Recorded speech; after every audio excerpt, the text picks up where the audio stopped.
ISEFAC Bachelor a eu le plaisir d'accueillir aujourd'hui, le 14 juin 2018, l'ADTEM, donc le club Jeunes Pro, et le club Luxe de l'ADTEM, qui est la première association de marketing en France, pour une conférence assez spéciale, mais très tendance, qui portait sur le luxe et les influenceurs, avec pour thématique influenceurs.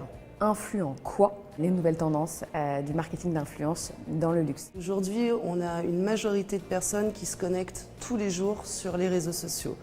Cette majorité devient beaucoup plus large quand on passe aux moins de 25 ans, puisqu'on est à 80% d'entre eux qui se connectent quotidiennement sur les réseaux sociaux. D'autres chiffres clés qui concernent particulièrement le réseau social Instagram, c'est que 62% des gens qui y vont pour se connecter, y vont pour justement suivre un influenceur.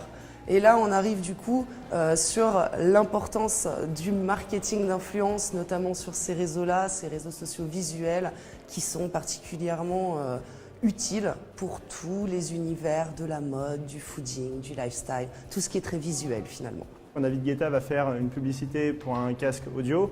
Bon, on ne sait pas si le casque est bien, s'il a vraiment testé. On sait en tout cas qu'il a pris un chèque pour ça. Les influenceurs, c'est différent. Il faut qu'ils parlent de choses qu'ils ont déjà testées, un vrai vécu, une vraie expérience, et c'est ça qu'ils vont transmettre à leur communauté. Donc si la marque arrive à bien s'insérer dans ce contenu-là, à ce moment-là, ça marche. Et là, les gens vont ne plus avoir de frein pour s'intéresser au produit ou l'acheter. Clairement, le fait d'être un influenceur, pour moi, ça me permet de rencontrer énormément de personnes. Et on part souvent sur des principes d'échange, notamment, je me rappelle d'une marque d'imprimerie qui nous a contactés, qui voulait imprimer nos leaflets en échange d'une visibilité. Donc du coup, j'ai remercié cette marque d'imprimerie. Ils ont eu plusieurs clients par la suite. Ils nous ont appelés pour retravailler ensuite avec nous.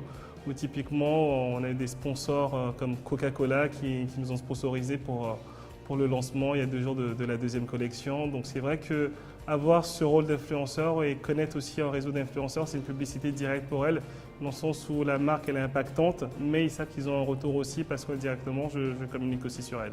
Ça prend du temps en fait pour les influenceurs de monter ces partenariats, ça prend du temps de créer ces contenus et de plus en plus les influenceurs cherchent des partenariats durables. Des partenariats durables qui valorisent aussi leur capacité de création, leur capacité créative. Et il y a un exemple qui est intéressant, c'est comment la marque MAC Cosmetics a évolué dans ses collaborations influenceurs. Par exemple, au Moyen-Orient, ils ont fait une collaboration avec une blogueuse qui s'appelle Fouz, enfin The Real Fouz. Et au lieu de juste lui envoyer un produit, elle a créé son lipstick, elle l'a créé une première fois, elle a fait des événements, ça a été sold out, elle le refait une deuxième fois. Et donc ce en quoi je crois pour le futur, c'est des collaborations plus durables qui valorisent les capacités créatives des influenceurs, avec une rémunération qui est souvent indexée en partie sur les ventes du produit pour que tout le monde s'y retrouve.